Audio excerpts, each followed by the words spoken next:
اور امین ہے، لیکن یہ جو نئی باتیں آج کل آپ سنا رہے ہیں نا، وہ ہم نہیں مانتے، ان کو جھٹلاتے ہیں۔ پھر غزوہ بدر کے موقع پہ جنگ سے پہلے اس نے اعتراف کیا ایک شخص سے کہ شریح بن اخنس یا کس سے اس نے اعتراف کیا، انہوں نے کہا کہ محمد صادق اور امین ہیں، انہوں نے ان کے یہ جھوٹے نہیں ہیں، اس بات کی گواہی دیتے کہ جھوٹے نہیں ہیں، وہ صادق اور امین ہیں، لیکن یہ بتاؤ کہ بنی قصے کے اندر جس شاخ سے رسول اللہ صلی اللہ علیہ وسلم کا تعلق تھا، قریش، بنی قصے کے اندر حجابہ، لوا،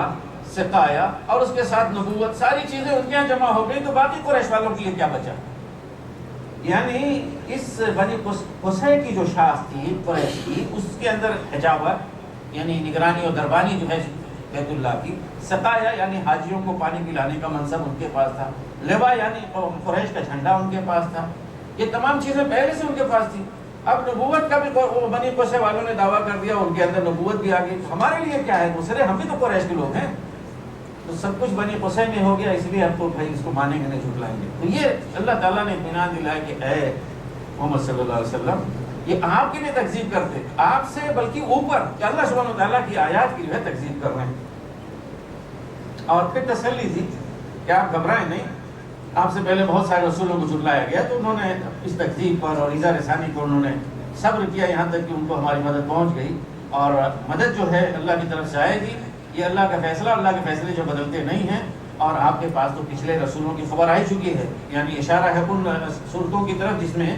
انبیاء کرام کے قصے، ان کی قوموں کے قصے بیان کیے گئے۔ پھر بھی فرمایا وَإِن كَانَ كَبُرَ عَلَيْكَ إِعْرَاضُهُمْ،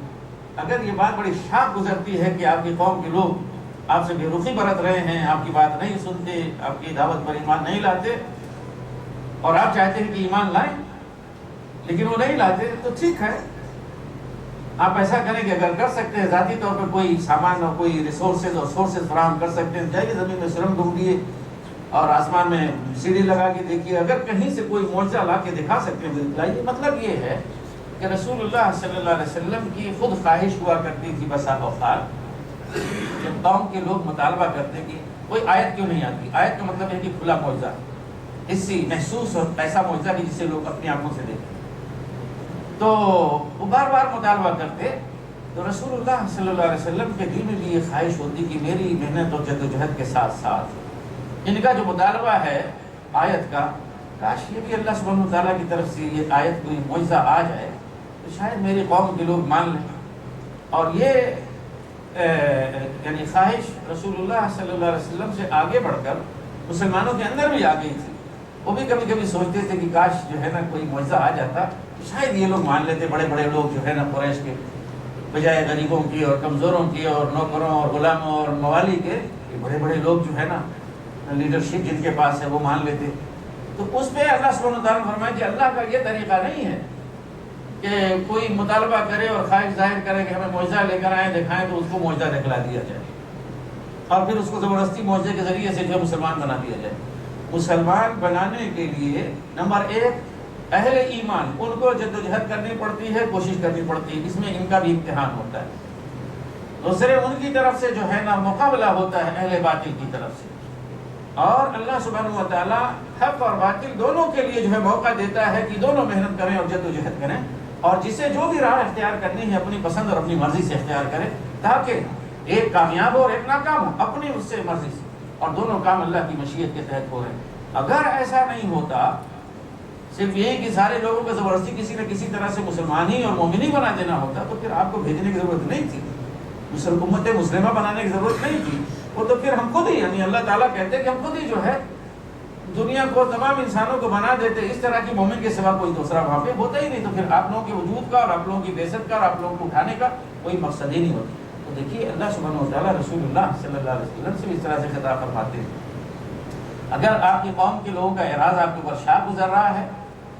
وہ معجزات طلب کر رہے ہیں، تو آپ جائیے معجزہ لے کر آئیے، ہم تو نہیں دیں گے،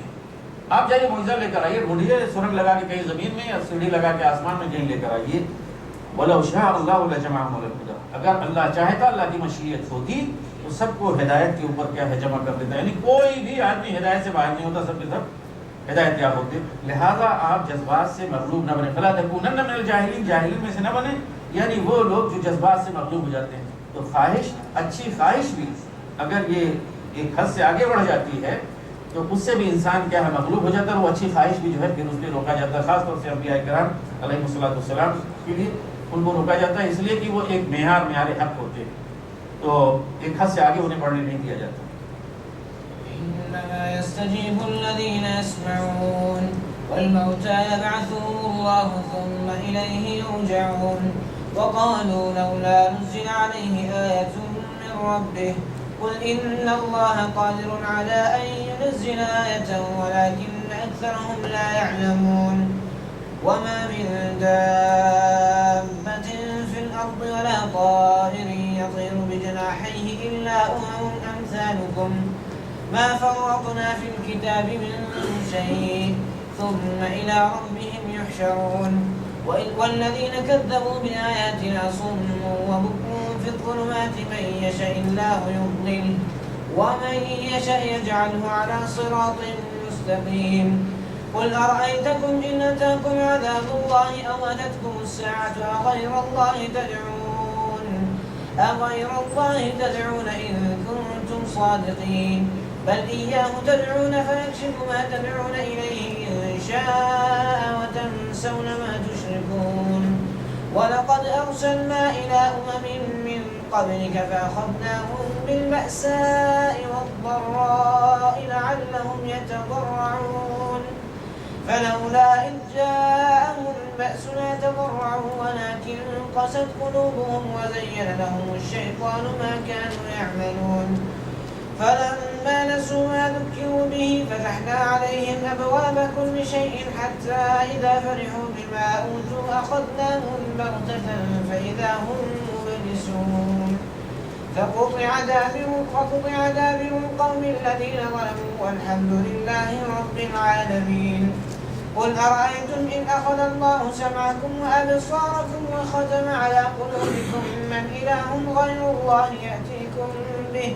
انظر كيف نصرف الآيات ثم هم يصدفون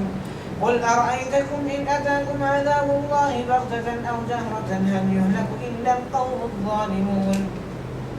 وما نرسل المرسلين إلا مبشرين ومنذرين فمن آمن وأصلح فلا خوف عليهم ولا هم يحزنون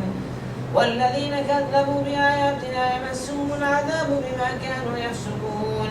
قل لا أقول لكم عندي خزائن الله ولا أعلم الغيب ولا أقول لكم إني ملك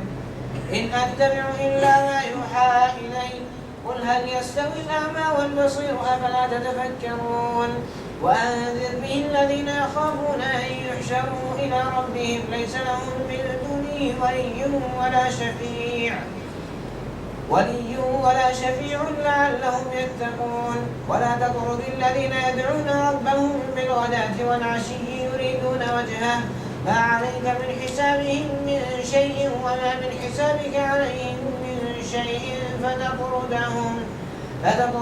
فتكون من الظالمين وكذلك فتنا بعضهم ببعض ليقولوا هؤلاء من الله عليهم من بيننا أليس الله بأعلم بالشاكرين وإذا جاءك الذين يؤمنون بآياتنا فقل سلام عليكم كتب ربكم على نفسه الرحمة أنه من عمل منكم سوءا بجهالة ثم تاب من بعده وأصلح فأنه غفور رحيم وكذلك نفصل الآيات ولتستبين سبيل المجرمين